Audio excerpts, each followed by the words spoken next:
the last time India lost the Border Gavaskar Trophy, Narendra Modi had just become Prime Minister for the first time. Yeah, it's been that long.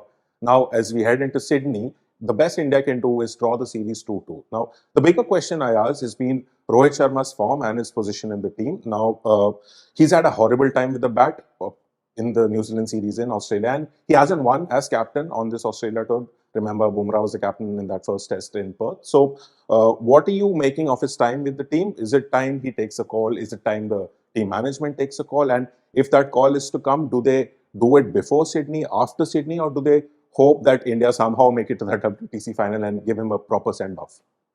I mean, frankly, I'm flummoxed as much as you are, Anirudh, because one doesn't know what is happening. There's so many, different narratives being played out in Australia, in India, from the BCCI, according to sources. Who are these sources? None of them are ever identified. What we know is from the press conference in Sydney, in Australia, Gautam Gambhir, on the day before the match, says that, he can't, he wouldn't commit whether Rohit Sharma is playing or not. He's saying, we'll see at the time of the toss. Now, I find that quite ridiculous. In fact, ridiculous in the extreme. He's the captain of the team, for God's sake. Is he injured? Is he suffering from a niggle? Is that the issue? Is it his form?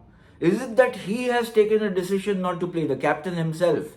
Does this all mean that, this is the end of the road for Rohit Sharma? So many questions swirling around and no real idea, no real indication. But then this has been a tour of surprises, We've seen Ashwin walking out in the middle of a series, in fact, just after the first test match or second test match. And then the swings in fortune, the ups and downs we've seen. What has happened on the field has been fantastic.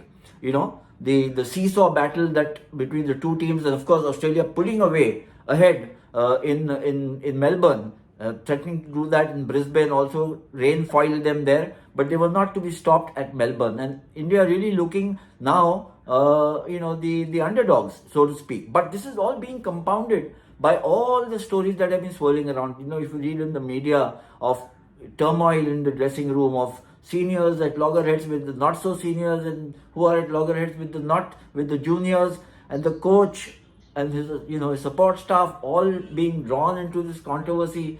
So it's become the only way to describe it is a right royal mess. Now, the silver lining I must put here is that the Border Gavaskar Trophy is still not lost. There's a test match to be played at Sydney, and if India win there, then they square the series and retain the trophy. So, and that would stop a lot of tongues from wagging. It will also give India a window of opportunity to qualify for the World Test Championship final. But all that is in the distance. As we speak, it just seems to be, mayhem out there in the Indian camp. Yeah, so you spoke about Gautam Gambhir, the head coach. Now, he is a man almost in as much pressure as Rohit Sharma, because under him, India have lost a bilateral series in Sri Lanka. They lost it at home, a test series at home in 12 years for the first time against New Zealand. And now they're on the cusp of maybe losing the Border Gavaskar Trophy. So we've seen reports, like you mentioned, or leaks as they called, about tempers flaring in the dressing room, and he's saying to players, "Bahut ho gaya, I can't handle this anymore." So what do you make of these leaks, and what do you think of the general atmosphere in the team? Well, the general atmosphere is, I think it's stinking. The leaks, I'm not in, one can be righteous about it and say, what are all these leaks? But remember, we're dealing with human beings, with egos, with failures and successes, and your tension and the turmoil that the team faces. Remember, if the team is not doing well, there will be tutu meme in the dressing room. Things will flare up, things will quieten down. This is not the first time it's happened. In my long journey as a cricket writer and I've been covering cricket for about 45 years. This has happened umpteen times. And this always kind of shows up like a rash of pimples when the team is suffering, when not doing well. Nobody talked about this in Perth when India did well and recovered to win by 295 runs. That time it seemed like India were, cock of the walk. But things have turned around dramatically. So I think that there is obviously, there's no smoke without fire. There obviously a lot of tension between players and the team management and so on.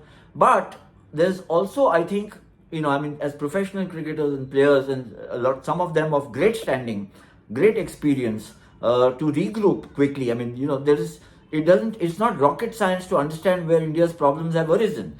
It's fundamentally in the batting. I wouldn't fault the bowling at all. I mean, everybody's been saying, "Oh, Bumrah's done all the work." Of course, it's been true, but it's also been that somebody like Siraj has got 16 wickets in the series. I thought Akashdeep bowled quite well without luck. So it's really the batting which has let us down, and that's where I think the issue is now located, because you got three of your most accomplished batsmen, Rohit Sharma, the captain, Virat Kohli, your ex-captain, and your the most recognized Test batsman in the lineup, in the squad, and Rishabh Pant. He's a bit of a maverick, but he's also got rich experience. He's been playing for 5-6 years, who are all struggling or playing poorly. In fact, playing appallingly. And therefore, all this then spreads into other areas where incompetence creeps in. You mentioned about Rohit Sharma. I think in the last 6 Test matches that he has captained, India have lost 5 and drawn 1. So he doesn't have a win under his belt in the last 6 matches. Lost all 3 to New Zealand. We've lost 2 here against Australia. So he's been struggling with bat on the field.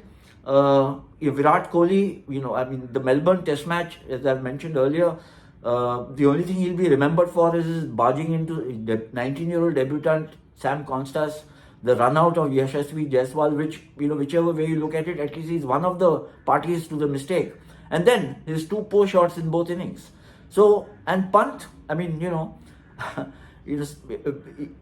won't want Pant to become a defensive player, a very tactical player. He's got a natural aggression. He's an improviser. But at the same time, you cannot play Test match cricket as if you are out there having a blast in the park every time. The 2 dismissals in Melbourne, and the second one especially. In fact, the first one was grotesque also. But the second one was inviting the opposition to come back and take control of a match of which he and Jaiswal had promised to take to a draw at least. So that's becoming a big problem. India's batting failures, repeated batting failures, and repeated mistakes by the 3 most accomplished batsmen. Yeah, so finally, let's get to the match tomorrow. So, as reported, India won't be having the services of Akashdeep, who's out with a bad back. So that means probably Harshit Rana or Prasidh Krishna come in. And as for Australia, they've dropped Mitch Marsh, who hasn't been performing at all. He's taken pivotal catches, but he's supposed to be an all-rounder, and he hasn't delivered with bat or ball. So now they've gone in for another all-round prospect in Bo Webster. Now, given that Sydney is likely to be a better pitch to bat on than the other venues, what do you make of India's chances, and what do you think will be the probable 11?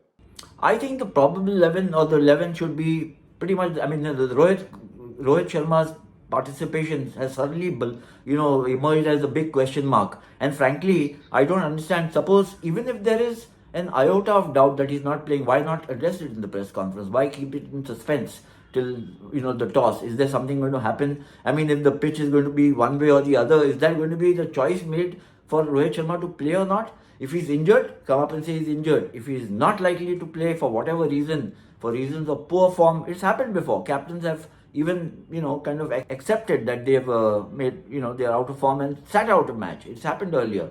So if that's the case, then be upfront, because whoever is going to lead the team then needs to be given that assurance, and everybody else knows in the team what's happening. So I think that there is, some very confounding statements coming from the Indian team in Australia, not helped by unnamed sources from the BCCI speaking out here, talking about so and so is under watch, including Gambhir, including Rohit, including Virat. That doesn't need to be told. Everybody is under watch, if their form is good or not. I think that India need to really zero in on the task on hand.